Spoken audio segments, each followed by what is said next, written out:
All right, in the run up to the release of the new Moana live action, I'm reviewing all of the live action remake Disney movies. So let's start here with Cinderella. Ooh la! Cinderella at the ball. No one wants a servant for a bride.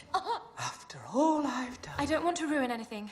I don't even want to meet the prince. Oh, it would be an insult to the royal personage to take you to the palace dressed in these old rags.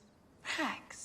Released in 2015, directed by Kenneth Branagh. He directed 2011's Thor, was part of the cinematic universe. 2017, he did Murder on the Orient Express. He's done some good films. Chris Waits. He wrote Ants.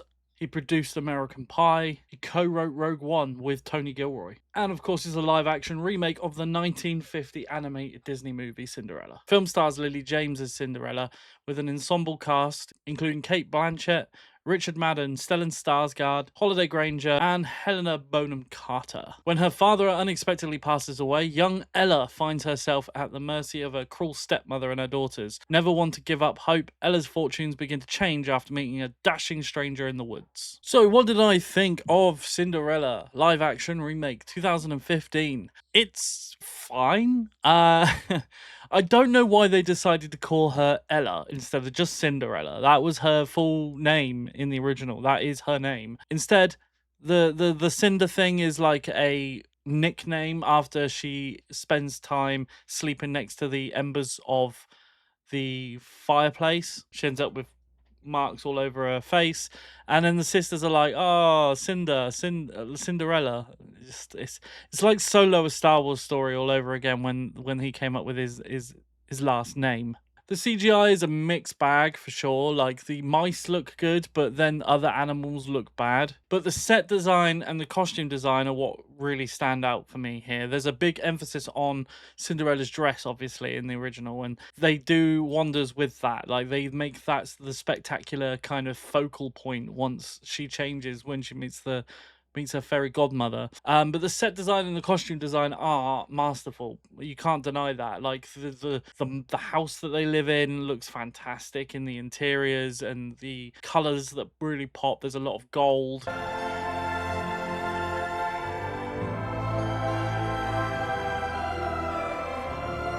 And the dresses that they wear, the glass slipper, all of that stuff is there, and it looks great.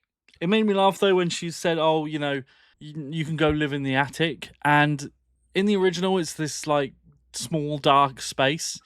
In this one, it's actually quite a nice space. Like, it's massive, and it's not exactly old, dusty, and cobwebs. It's just a nice room that they like takes her 5 minutes to make it look better. Like, this is a bit weird to me. Also, Cinderella doesn't like cats in this movie, which just annoys me. Like, what's wrong with cats? I love cats. Prince Eric is changed to Prince Kit, which is a bit weird. Played by Richard Madden, who played Robb Stark in Game of Thrones, and he's okay in the movie, but he's just very stereotypical and doesn't have much to him. Like, he's not very three-dimensional.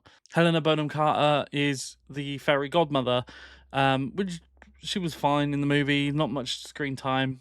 What we need is something that sort of says coach. Oh, that trough. Doesn't really say coach. And Lily James as Ella, which I hate saying Ella. Her name is Cinderella. But Lily James as Cinderella is great. I think she's good in the role. But I actually think Kate Blanchett as Lady Tremaine, the stepmother, is very good. But my problem is that she doesn't really show why she's so horrible. Like, there's not much to her. I think that could have been done better, but Kate Blanchett brings superiority to her role, because I think Kate Blanchett is just great in everything she's been in. Stellan Skarsgård, obviously from Andor and Thor as well. He's always excellent in his roles, but I do kind of feel like he plays the same kind of character each time, and that's what he's good at. I don't know, like, there's something to him that just feels familiar. In every single role he's been in, you kind of get which character he's playing. But it's just less magical than the original. Like, if I wanted to watch Cinderella, I'd go to the original. And the thing is, if you show kids this, like, I don't know, I feel like they get bored. Whereas the animated is whimsical and bright coloured, and It's a lot more to the point, even down to like her name being Ella and being Cinderella. Like they spend time on things that are kind of unnecessary, and therefore I think kids seeing this would get bored, and then they'll probably love the original. A lot of the time I'm spent just saying, oh, they did that well, and that's kind of weird. You kind of think about the animation comparison, the entire runtime of the movie, which is still too long. At the end of the ball scene, there's still like 43 minutes, and you're just like, okay, now we know it's gonna be does the slipper fit moment, and that was always like the most boring part of the original for me personally. But I've never been like a Disney princess person, obviously. Like I prefer like the animal stuff. Like I grew up watching Robin Hood, Jungle Book, Lion King, all that kind of stuff. That's the area of Disney that's more appealing to me rather than the princess stuff. Obviously, I guess I say I'm a stereotypical guy that doesn't really relate to princesses. Also, I always wondered like everything transforms back apart from her shoes.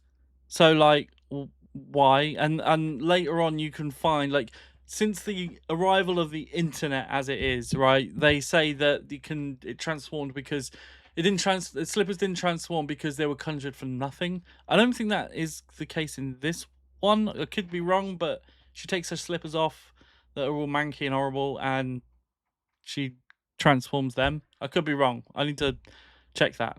Also, there's no Cinderella's castle, like as we know it. Like that was just a big kind of like oh moment. Like you had a moment to make the castle that we recognize as Cinderella's castle, and you don't do that. The movie's okay. Just it kind of steps out of line and tries to do its own thing occasionally, which I'm all for with movies that are doing like remakes and trying something different. But with that, it just slows it down and makes it a little bit more boring. If you're gonna do the live action remake of something like Cinderella, do the live action remake. Don't keep sort of stepping off and saying, "Oh, what if we tried this? What if we changed her name to this?" Just the story is already there. Cinderella is a great movie is in itself as the animation, so don't tweak it too much. And throughout the live actions, we get a lot of that. So I'm looking forward to like going through them all with you guys and pointing out which ones I like and which ones I didn't. For me, this one's a one-time watch. Even though I've seen it twice, I did it when it first came out, and obviously in preparation for the review for Moana. So